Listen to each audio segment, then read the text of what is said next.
Haya ni Ahmed Ali, huyo meneja wa habari na mawasiliano kikosi cha wekundu wa Msimbazi Simba.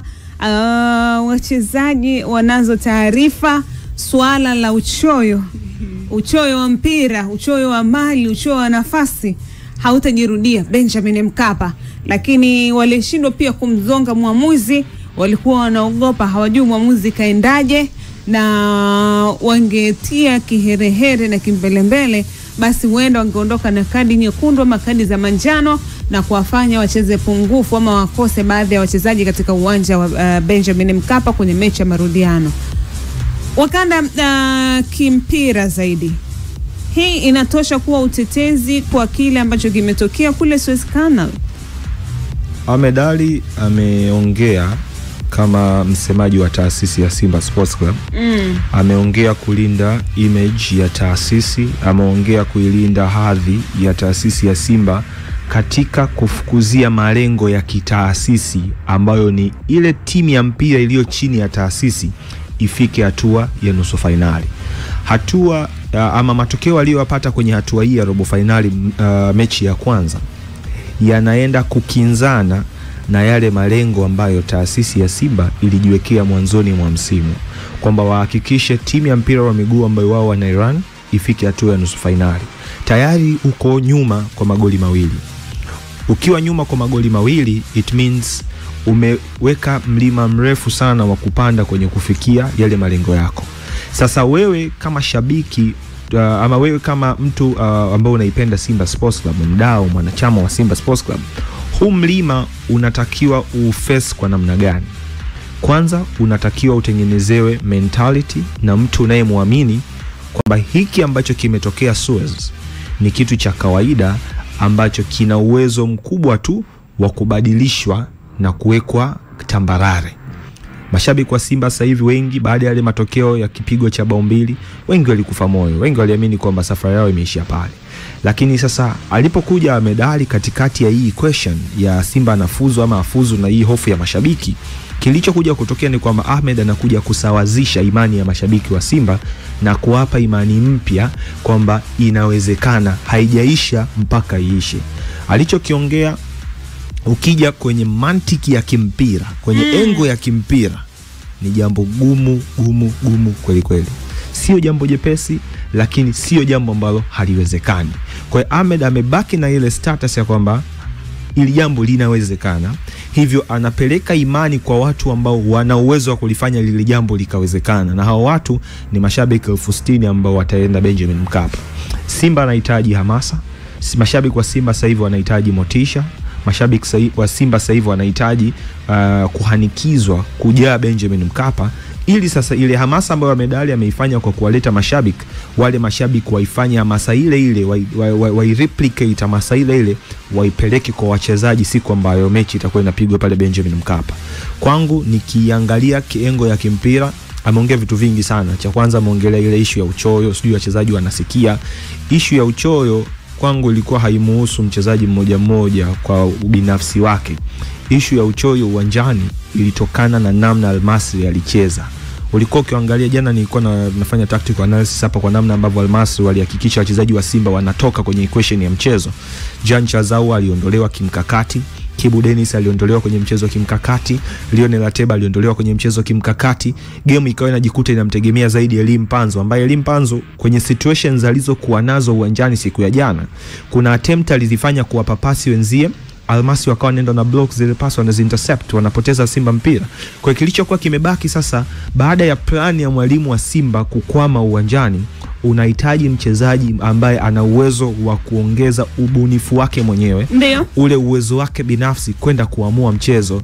Na hiyo ndiyo sababu ambayo tumekuwa tukiimba miaka yote, timu zisajili wachezaji wa madaraja ya juu, kwa sababu kuna muda system ya mwalimu inakwama. Kuna muda unaenda uwanjani, mwalimu umezidiwa mbinu, waga nasema hapa unapigwa back to school na mpinzani mwenzio. Unachotakiwa kufanya sasa, baada ya mbinu zako kupigwa back to school, unategemea sasa ubunifu wa mchezaji mmoja mmoja, uwezo wa mchezaji mmoja mmoja kuamua michezo. Tumeshuhudia games za ligi kuu kadhaa ambazo unajikuta elimu Mpanzu kwenye system ambao Fadlu kidogo anakuwa limited na mpinzani, unamkuta Mpanzu ana step up anatengeneza hatari anafunga goli. Unamkuta Jean Charles Ahoua ana step up anatengeneza hatari anafunga goli. Unamkuta Kibu Denis ana step up anatengeneza hatari anafunga goli. Mfano mzuri game ya against Sfaxien, game ya Benjamin Mkapa, mpaka dakika za jioni 1-1 inatumika brilliance ya wachezaji, because at that time Fadlu tayari mechi imeshatoka out of hand.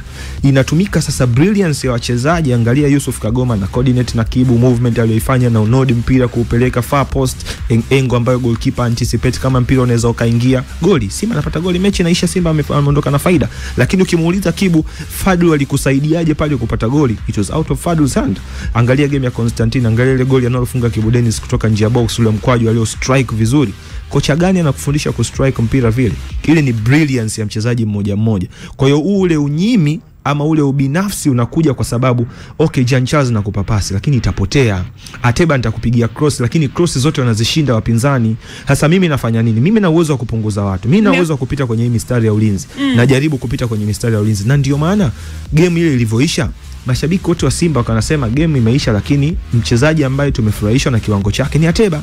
Ni Mpanzu, kwa sababu alionyesha brilliance kwenye muda ambao mbinu za mwalimu zimekwama. Kwa hiyo kungekuwa kuna wachezaji wengine almost 3 kama Mpanzu ama 2 kama Mpanzu, kwa jumla wa wachezaji 3, it means ungekuwa na wachezaji wengine ndani ya uwanja ambao wana apply ubunifu binafsi kutafutia timu ushindi. Kwa hiyo kwangu issue aliyoongea medali, issue ya binafsi kwa wachezaji, ile ilitokana na system ambayo Almasi alimbana Simba, options za kupiga pasi zikawa limited. Na swali pengine kuelekea katika mchezo huo wa marudiano, amesema uchoyo utaisha ama wachezaji wamesema uchoyo, lakini tulikuwa tunazungumza hapa off mic na Hamisa akasema kwa maana hata kama Almasri watablock nafasi katika siku ya tarehe 9, kama wachezaji wataamka vizuri, hata Kibu Denis yeye mwenyewe ana nafasi ya kuamua mchezo huo.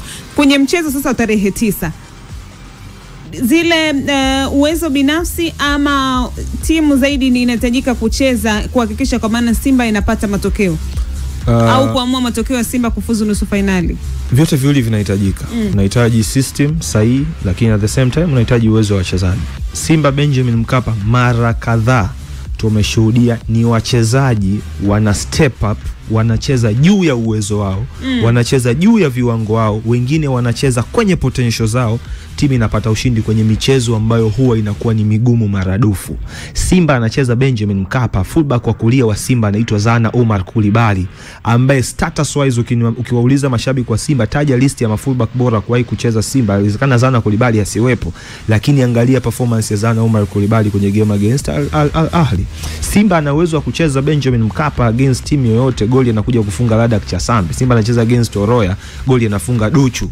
Kwa unakuja kujikuta kwenye hizi game za status fulani, hizi game zenye hadhi kubwa, wachezaji huwa ile wanaipokea. Hasa wanaofanya wale wachezaji wapokee ni wakina nani? Na ndio maana niliongeza pale mwanzoni kwenye maongezi yako, kwenye mazungumzo yangu, kitu kinaitwa mashabiki, motisha ya mashabiki.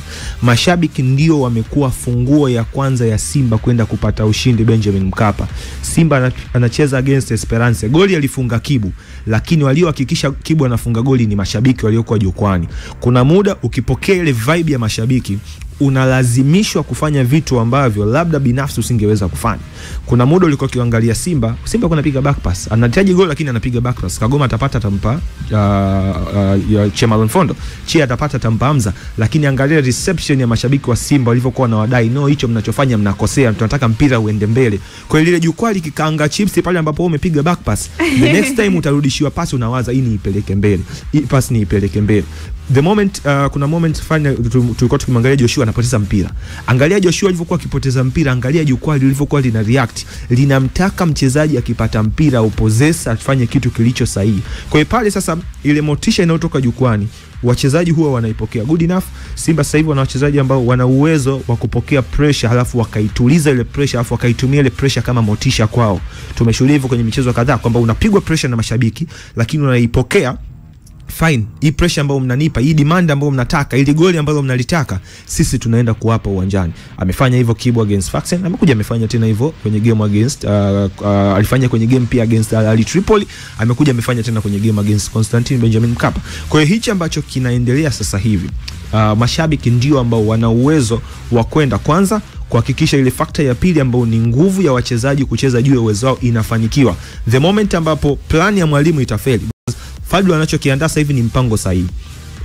Engo ya mpango sahihi hiyo haimuhusu shabiki, engo ya mpango sahihi hiyo haimuhusu kiongozi.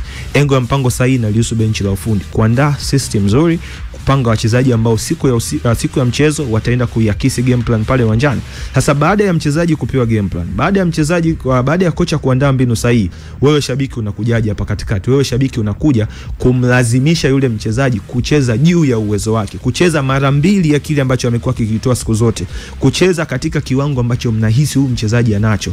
Game ambazo zilikuwa zinawahusu Simba, mfano Benjamin Mkapa, tulikuwa tunaona performance ya Peter Banda kwenye game za kimataifa. Kuna sama unasema huyu ndio Peter Banda ambaye Simba walimsajili. Linapokuja game ya ligi kuu, form ina drop 10. Kwa sababu gani? Demand ya mchezo ni kubwa kutokana na ile pressure ambayo unapigwa huko nje, kwamba inafika hatua unalazimishwa kucheza ule juu ya uwezo wako. Kwa hiyo kinachohitajika sasa hivi ni mpango sahihi. At the same time, baada ule mpango sahihi unahitaji ule ubora wa wachezaji wako siku husika. Yanga anacheza against CR Belouizdad, Benjamin Mkapa anahitaji goli 4. Ndio. Kwenye uhalisia wa mpira, Belouizdad alikuwa na standard juu kidogo ya Young Africans. Kwa hiyo kuamini Yanga anaweza akamfunga CR Belouizdad goli 4, ulikuwa unaamini, ulikuwa unaona kabisa hapa tunaweza tukaweka 30% dhidi ya 70 kutofanikiwa. Lakini zile 30% ambazo tulikuwa na hapa walichokifanyia ni kwamba aliandaa plan sahihi bwana Miguel Angel Gamondi, twende tukacheza against CR Belouizdad. Halafu baada ya pale angalia brilliant performance ya Pacome Zouzoua kwenye ule mchezo. Pacome inawezekana kwenye zile game against CR Belouizdad, game against Al Ahly, ndio one of the best performances ambazo Pacome amewahi kuzitoa kwenye taifa hili. Okay. So it's a moment ambazo wanahitaji mashabiki kwenda kuwalazimisha wachezaji kucheza juu ya uwezo wao, alafu at the same time technical bench ya Simba kuandaa mpango mzuri, kwa sababu mwisho wa siku mashabiki wanaweza kaja wakatuma ujumbe kwa wachezaji kwamba tunahitaji leo mshinde, wakapressurize wachezaji mshinde. Mwisho wa siku Fadlu akawa ameandaa mpango ambao sio sahihi, mikapoteza. Lakini kuna moment ambapo Fadlu kaandaa mpango sahihi, mchezaji haoni hamasiki kwenda kupambana, mwisho wa siku nakuta timu haifanikiwi kushinda. Sawa, na umezungumza kuhusiana na vitu ambavyo wanahitajika kufanya Simba kuelekea katika mchezo huo wa tarehe 9, lakini pia miongoni mwa kauli ambazo amezizungumza Ahmed Ally ni kwa maana wachezaji walikuwa wanashindwa kumzonga mwamuzi katika kushinikiza maamuzi ya urejeo wa video assistance referee, kutokana na kuogopa kulimwa kadi nyekundu na mengine mengi, kwa sababu hawajui mwamuzi amekwendaje. Wanakuja sasa katika mechi ya nyumbani, mwamuzi ama wao ndio wanakuwa na ile home advantage. Kuna nini ambacho wachezaji wanatakiwa wazingatie, hasa kushinikiza maamuzi? Kuna wakati mwingine unaona mchezaji kalimwa alafu mwamuzi anapeta tu. Wastara tumeshuhudia mpira, tujianza kushuhudia jana, tujianza kushuhudia juzi. Hii michuano ya CAF Champions League throughout the years tunaishuhudia. Sikumbuki tukio ambalo mwamuzi alimpa mchezaji kadi nyekundu kwa kumpressurize kwenda kuangalia VAR. It means ni matukio ambayo yapo, tunayashuhudia mara zote. Kwenye mchezo huo wamefunga goli wao Almasi, uliona ile pressure ambayo alienda kuiweka kwa mwamuzi. Mwamuzi atakupa kadi nyekundu ukienda kumdharau ama ukienda kumdhalilisha mwamuzi ama ukienda kumfanyia vitendo ambavyo sio sahihi. Lakini kwenda kumwambia mwamuzi no, hili tukio tunakupressurize, nenda kaiangalie VAR vizuri, mwamuzi ataenda kuangalia VAR. Kwa hiyo imekuja kama nahisi hii mentality watu tunatakiwa tubadilike. Sasa hivi hao waamuzi wanapokuja, tumeshuhudia mataifa mengi sana wanajaribu kutumia hii opportunity against us. Angalia siku ile Yanga anafunga goli against Mamelodi Sundowns, wachezaji walioenda kumzunguka muamuzi na kumpressurize walikuwa ni wachezaji wa Mamelodi, kwamba muamuzi hilo sio goli. Young Africans captain yuko kule, mchezaji mwingine yuko kule, relax, wametulia tu. Angalia reception ya kocha wa Simba kwenye muda ambao alikuwa anadai penalty. Kocha ndio anadai penalty kuliko mtu yoyote pale uwanjani. Technical bench ilikuwa imesimama inamwanikiza mwamuzi, lakini angalia wachezaji relaxed, huyu yupo kule, hamna ambaye anaenda kumwambia mwamuzi we need it, tunahitaji wewe uende pale kwenye screen kaiangalie VAR. Nahodha ukiwa uwanjani, jukumu lako la kwanza ni kutetea maslahi ya wachezaji. Nahodha unaweza kuenda kuongea na mwamuzi, kuna zile namna ya kuongea na mwamuzi, mikono nyuma, mwambie mwamuzi no, hili tukio limetokea, mnenda pale. Unaweza ukafuatwa na wachezaji kadhaa ambao nao wakampa distance mwamuzi mita kadhaa na kumwambia mwamuzi hapana, mikono yao ikiwa nyuma, na kumwambia mwamuzi tunataka uende ukaangalie VAR, bila kumgusa, bila kumzonga mwamuzi, bila kumtukana, bila kumpa kauli za kashfa. Mwamuzi atasogea, ataenda kuangalia VAR. Kwa hiyo hata Benjamin Mkapa ikitokea tukio kama lile, Mohamed Hussein akamwacha mwamuzi akisema mimi naogopa kupata kadi nyekundu, itafika hatua Simba Sports Club atatoka, alafu tutarudi tena kukaa hapa mezani tuanze kuambiana pale Simba angeweza kupata mkwaju wa penalty kwa sababu tu wachezaji wake waligoma. Mwisho wa siku mwamuzi anaacha. Kuna muda unahitaji kuyalazimisha maamuzi. Kuna muda unahitaji kwenda uwanjani kumwambia mwamuzi hili ni sahihi, hili sio sahihi. Waamuzi wengi sana wamekuwa wakionekana wakizifavor timu za Kiarabu kwa sababu hiyo. Timu nyingi za Kiarabu zimekuwa zinajua namna ya kutengeneza favor kutoka kwa waamuzi. Hiyo favor wanaipata wapi? Pale ambapo wanahisi wameonewa. Pale ambapo wanahisi kuna tukio linahitaji ufafanuzi kwa upande wao. Angalia atakachokifanya. Almasi amepata goli. Mwamuzi wa uwanjani amesema sio goli. Angalia wachezaji walivyokuwa wanawaamsha mashabiki. Pressurize, pelekeni pressure huko, tunataka ili liwe goli. Mwisho wa siku pressure imefika. Waamuzi kwenye VAR wametumia muda mrefu kustadi, umeona okay yes ni goli, wameruhusu ile goli. Kwa hiyo Simba anahitaji kubadilika, sio Simba, timu zote za Tanzania anahitaji kubadilika kwenye mentality. Masuala ya kusema naogopa kukufuata mwamuzi utanipa red card, ukimfuata ukimpiga atakupa red card straight. Na kwenye miongoni mwa vitu ambavyo vinanong'onwa sana ni pengine lugha kuwa mtihani kwa baadhi ya manahodha ambao wanaziongoza hizi klabu za hapa Tanzania. Kuna haja kuwapa wachezaji ambao wa kimataifa zaidi nafasi ya ukapteni katika mechi kama hizo. Football is a universal language. Mwamuzi siku ile katoka Chad anaongea Kifaransa, anacheza Waarabu wanaongea sijui lugha gani, Kiarabu. Na Kifaransa pia Messi wanaongea Kiarabu, Morocco ni multicultural, wanaongea lugha Kifaransa, Kiitaliano, wanaongea lugha nyingi. Lakini Messi wanaongea Kiarabu. Wale Waarabu walivyoenda kumpressure mwamuzi anayetoka Chad, wazani walikuwa wanaongea lugha gani? Kuna muda kwenye football unahitaji kwenda kufanya conversation. Football sio kama mimi nilivyokaa hapa naongea muda mrefu. Kwenye football kuna keywords unatakiwa kumwambia tu mwamuzi. Hizo no, yes, VAR, we want you to look at the VAR. Simple tu. Pressurize. Yani unahitaji kuunda sentence 8 ama 10. We want you to pressurize VAR hapo, unaenda hapo mwamuzi atajua tu. Kuna maneno ukitaja VAR. Mwamuzi ataenda tu. Yani hii mpira ulivyo hauhitaji wewe unajua lugha fulani, na ndio maana Ahmed Rajiga ataenda kuchezesha mechi na uhusu Arabu. Ndio maana sijui mwamuzi Beida atatoka hapa atakuja kuchezesha mechi na uhusu wa Tanzania huko tunaongea Kiswahili. Ndio maana sijui mwamuzi wa wapi wa Morocco huko ama mwamuzi wa Ivory Coast wanaongea Kifaransa ataenda kuchezesha mechi Sudan huko wanaongea Kiarabu. Mwisho wa siku kitu ambacho kinaenda kuwa passive pale ni baadhi tu ya keywords za football, lakini ukisha keywords za football na reception ambapo mwamuzi anaona huyu wao wamekuja kudai kitu. Baada ya wewe kudai kitu kwa namna ambavyo umeenda mwamuzi atafanya tu maamuzi. Na kingine Wasara. Ndio. Juzi kwenye mechi alipokuwa anatibiwa Ateba, Mohamed Hussein alikuwa anaongea na mwamuzi na unaona reaction ya mwamuzi anamkatalia. Kama shida ni lugha ya mwamuzi alimuelewa vipi? Alafu angalia Mohamed Hussein anaongea na mwamuzi. Wachezaji wengine mko wapi? Yaani kuna namna fulani mkimwendea mwamuzi hata kwenye tukio lingine. Yani si captain tu mwenye jukumu la kupressurize maamuzi bali na timu nzima. Yani nyinyi mnakuja nyuma ili yani nyinyi mnakuja nyuma kumsaidia kapteni wenu kwamba tuko nyuma yako. Yani ina maana kwamba mwamuzi hata kama atatoa blanda kwenye tukio hilo, tukio linalofuata ajua kabisa kwamba huu mchezo utanipalia.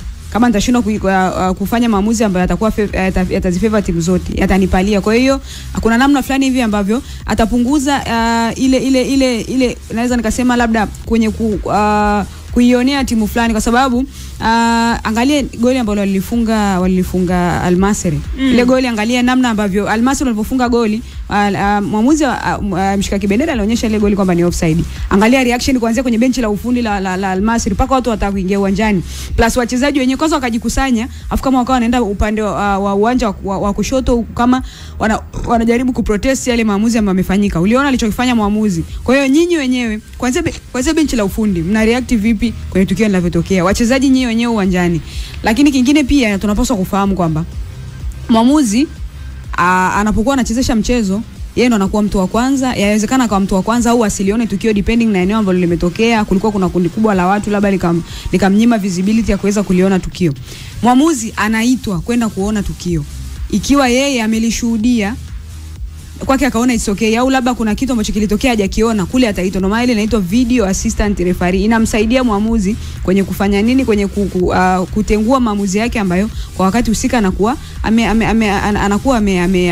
ameafikia. Kwa hiyo kwangu mimi binafsi, ukiachana tu na issue ya wachezaji wa Simba kwenda kumpressurize mwamuzi, kitu kingine ni kwamba najiuliza swali, hizi VAR zinakuwa zimewaka muda wote? Kwa sababu kwa namna yoyote ile, achana tu Astara na wachezaji kutokumpressurize mwamuzi, kwa namna ambavyo Ateba alikuwa anagalagala pale chini analia, kuna namna fulani tu hivi ambavyo lazima watu kule wangemuita mwamuzi, kuna kitu njoo kiangalie. Lakini nakuwa na maswali, hizo VAR zinakuwa zimewaka muda wote? Kwa sababu haiwezekani VAR inakuwa imewaka kwenye tukio la goli la Al-Masry, lakini tukio VAR inakuwa haijawaka katika na ukumbuke kwamba mwamuzi hawezi kwenda kuangalia tukio la offside kwamba ni offside au si offside. Kule watakuwa na communicate nao ndio watatangaza uwanjani. Mwamuzi anakwenda kuangalia kwenye VAR tukio linapokuwa limetokea either ni faulu kama ile ambayo ilikuwa imetokea. Kwa hiyo nakupa jibu kwamba tukio la Simba lile mwamuzi alipaswa moja kwa moja kuitwa kwenda kuangalia ile tukio kwa namna ambavyo, kwa sababu kulikuwa ni controversial kwenye lile eneo. Angalia mchezaji jinsi ambavyo ameumia. Kwa hiyo kwangu pia hata kwa watendaji hawa wa kafu najaribu tu kujiuliza, hizi VAR zinakuwa zimewaka muda wote? Kwa sababu kwa nini zisiweke muda wote? Unajua kama haijawaka inakuwa haijawaka kwenye mechi nzima. Kwa sababu gani Wastara? Kuna baadhi ya matukio ambayo inawaka inazima. Mfano mechi ya Yanga na Usma ili kuwepo VAR mpaka muda ule Yanga anapata mkwaju wa penalty, VAR ipo. Almasi wakaja, Usma wakaja akapata pia mkwaju wa penalty, Diara kadaka, VAR ilikuwepo, lakini baadaye mwamuzi akaita akamwambia wazee, VAR imezima, kinapigwa bila VAR. Kwa hiyo ndo matatizo ya mpira wa Afrika. Kwa hiyo kwa jinsi ile tukio ambalo lilikuwa limetokea, ni tukio ambalo hata mwamuzi, watu kuna matukio tunayaona mwamuzi anaenda inakuwa ni controversial sana, anaweza akachukua muda hata dakika 2 kuliangalia. Ila kwa lile tukio jinsi lilivyokuwa limetokea, mwamuzi angeangalia replay ya kwanza, replay ya pili, anarudi uwanjani anafunika mkojo wa penalty. Kwa hiyo pia inawezekana ikawa tunawalaumu wachezaji kwa eneo lao, lazima kuna namna fulani tu kuna lawama watazipata, lakini pia hata hizi VAR officials, hizi VAR zinafanya kazi kwa muda wote. Sababu ukiwa mbuzi wa maskini utashangaa kwenye matukio yako tu ndo VAR haifanyi kazi. Ikifika kwenye matukio ya wenzako ndo kama ilivyo haijafanya kazi kwenye tukio la Simba, kwenye tukio la Al-Masry imeweza kufanya kazi. Lakini pia wachezaji wana eneo lao la kuhakikisha kwamba kila kitu kinachofanyika uwanjani kinafanyika kwa favor yao.